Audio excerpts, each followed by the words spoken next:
So what we have is the bass line starts with F, 1, 2, 3. 1, 2, 3. 1, 2, 3. 1, 2, 3. And then the right hand starts with an A minor 7th chord, which makes it an F major 9. Okay, it's 1, 2, 3. 1, 2, 3. So you're rolling into an octave. So we have this chord, and then you're doing a grace note from the treble C to the high C. And then you're going to go down to this chord shape, which is B flat, D flat, E, and A. And that creates a C13 flat 9 chord. And then the same little grace note octave. And you're going to go back and repeat that twice, or a second time. And then together it sounds like this.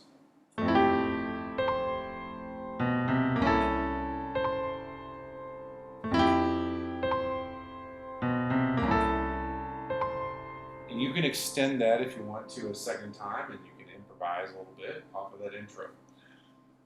So the next thing we're going to cover is the actual, the head of the tune, the melody, and the accompaniment. So what we're going to do is I'm going to play through the A section first, and then we'll break it down. So here's the A section. And I'm going to use, of course, the lead sheet, kind of use the same shapes we talked about in your lesson.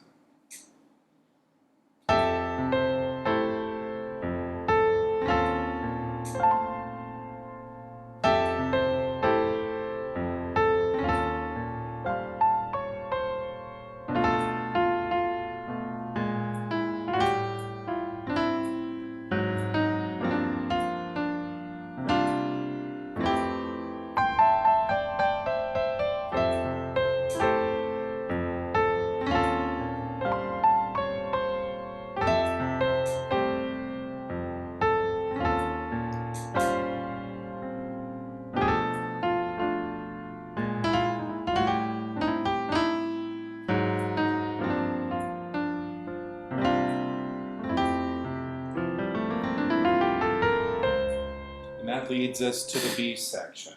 Okay? So let's talk about the right hand first. You're building the chord underneath the melody.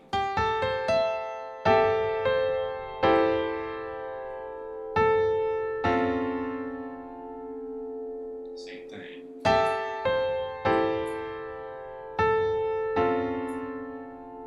Okay, and then continuing on.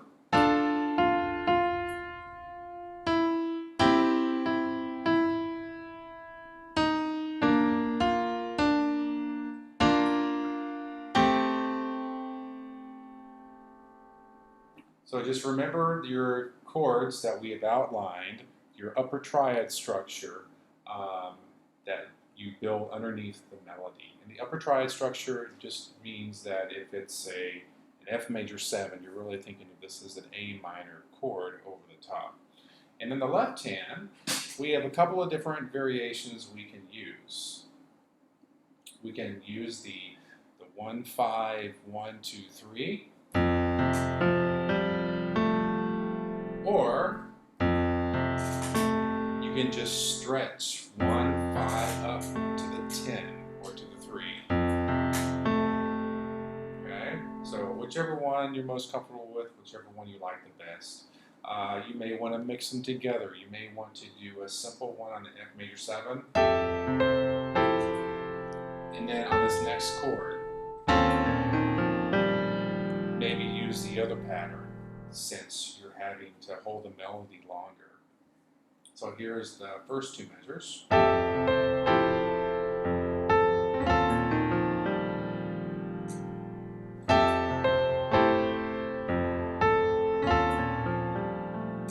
Now, let's go ahead and add in the right hand fill notes over the E flat altered chord. Okay, and remember, when you see an E flat dominant sharp 11 chord, think of it as an F major over E flat.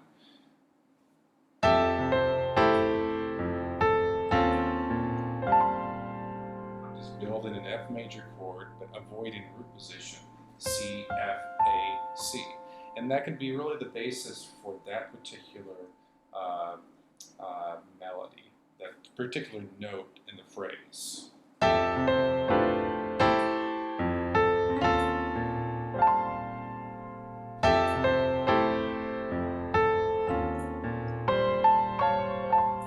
So we can have a little bit of variance there. Now we can take that same idea, the F major chord, and go up a half step and then back down a half step.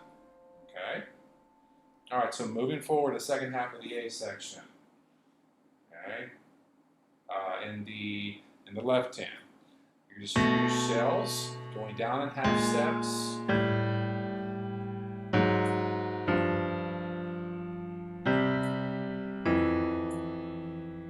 And of course, if you want to, you can fill out the left hand over that last chord. Okay? Just kind of have to make it work with both hands together. And then here's what both hands would sound like together.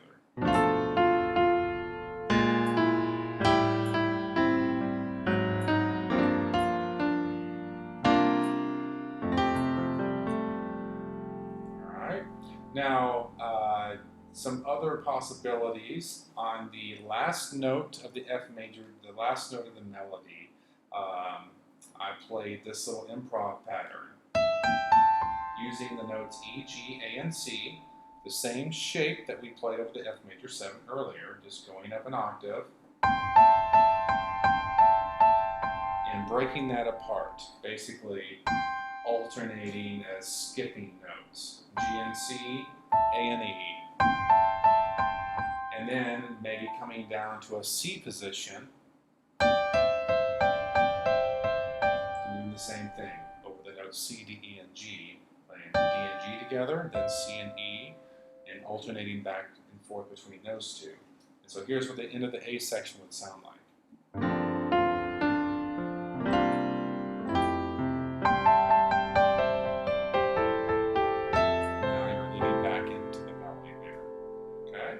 So moving forward, let's go ahead and fast forward to the last measure of the A section.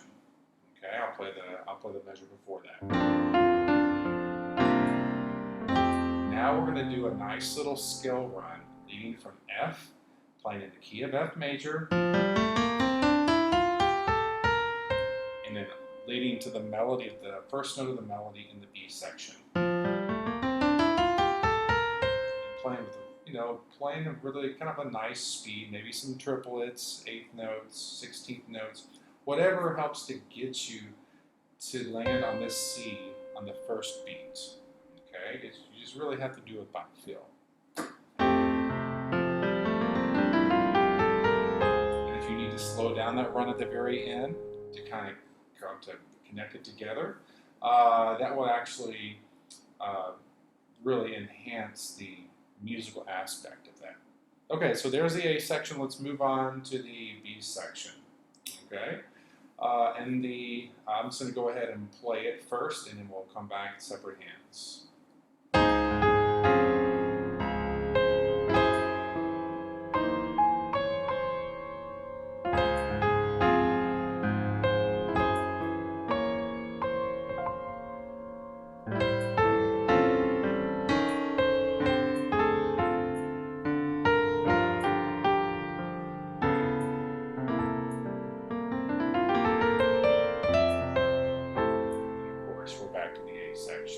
So in the right hand, it's the same idea as the A section. I'm building underneath. So make sure. There we go.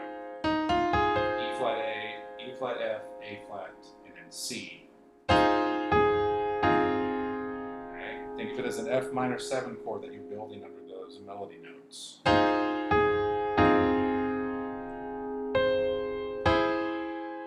And I'm building, really, you can think of it as an E augmented chord. Let's see, I believe that's what we had talked about doing. Yes. All right, and so you repeat that twice. And And then same thing here, you're just going to build underneath the melody. And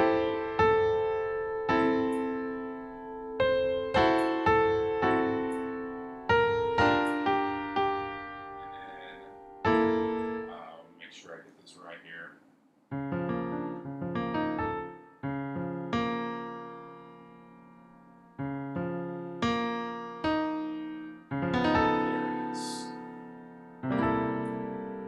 So the last two measures, G minor 7, and then we have B, E flat, and A. I know it harmonically doesn't look right on the stack, sorry about that. And those notes will go outwards. And here's what it will sound like, just that section with the left hand.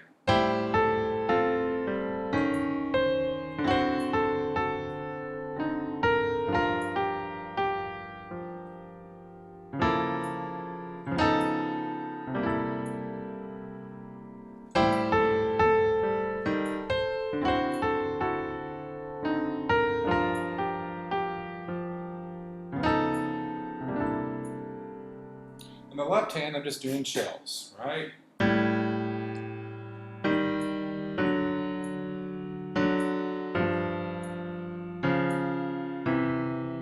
You don't need to do a lot of left hand shells here because you already got your filling in the voicings in the right hand, and you don't want to go too deep with your seventh intervals, unless you want to open up your pattern by doing, sevenths and arpeggiating those, something like this.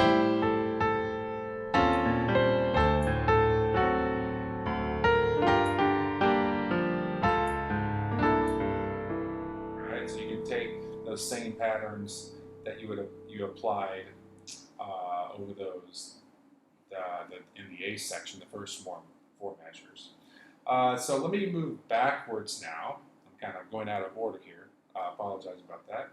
And go back to the beginning of the B section, where we have the D flat major 7 to the G flat altered chord.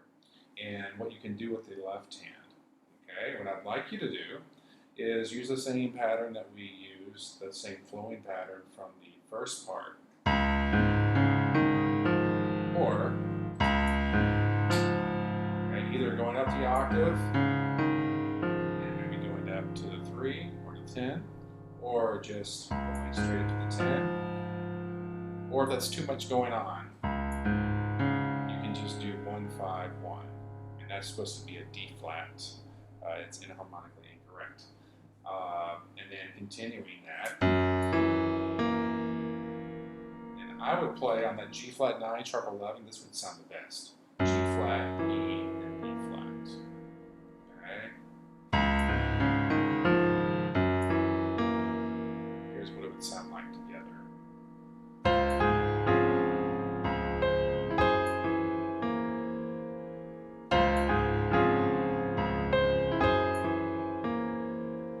B flat really resonates well with all the notes that you're already currently playing. And then in the right hand, of course, we can fill the space.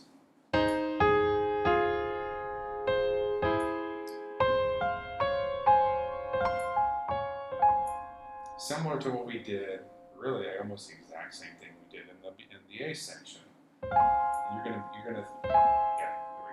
gonna think of this as a C augmented chord. C, E, G sharp, and C. And you're just gonna, maybe the first time you just play just the chord, and then the second time you can embellish that. Okay?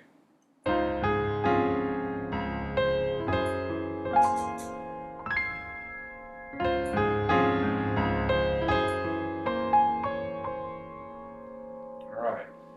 Now I'm going to play through it one more time, and then we'll be done. There's moments to stretch out the tempo, and then there's moments to really push ahead. The moments to push ahead are like the second halves of these sections, because it's very pretty to play rubato, but then sometimes it gets a little bit too sleepy to drag the tempo. So you'll notice that I push the tempo in spots. All right, from the beginning. Here we go. 1, 2, 3.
All right, now I'm going to do a little bit of improvisation.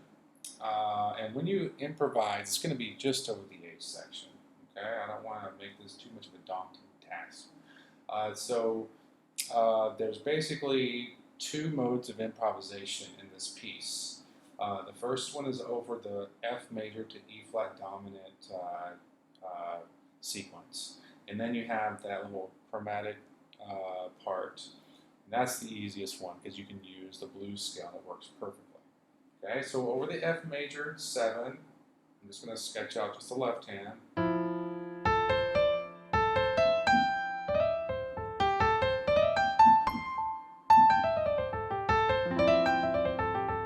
I would focus really on an A minor pentatonic pattern. A, C, D, E, G, A. Okay? And really you can play all the white keys and kind of mess around with that and then gradually maybe add in a grace note from E flat to the E. And then when we get to the E flat 9 sharp 11,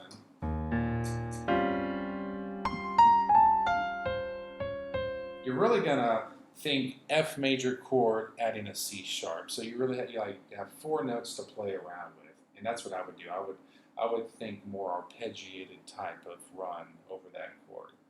So we have this. You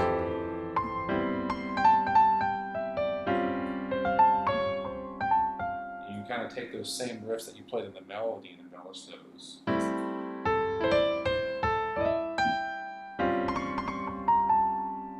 And you can actually create an entire scale based off that.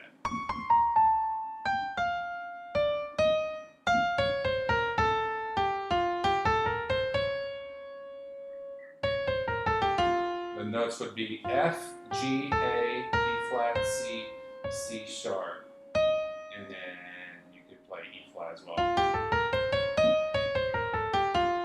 Really interesting scale. And it's actually 3 flats in a row. B flat, D flat, E flat, and all the rest of the notes are white. So experiment with those variations, and then over the B flat minor 7 flat 5, and then basically the rest of that A section, you're going to use the D minor blues scale.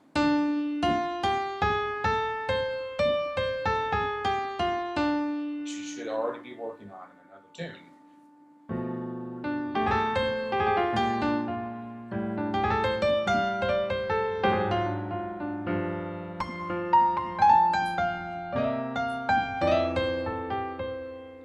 Kind of change up the notes a little bit at the end of that phrase. You can go back to the key of F major, maybe that A minor pentatonic or the F major pentatonic, or you could use the blues scale over that last little section there. So final little improv. I'll go through twice in that A section.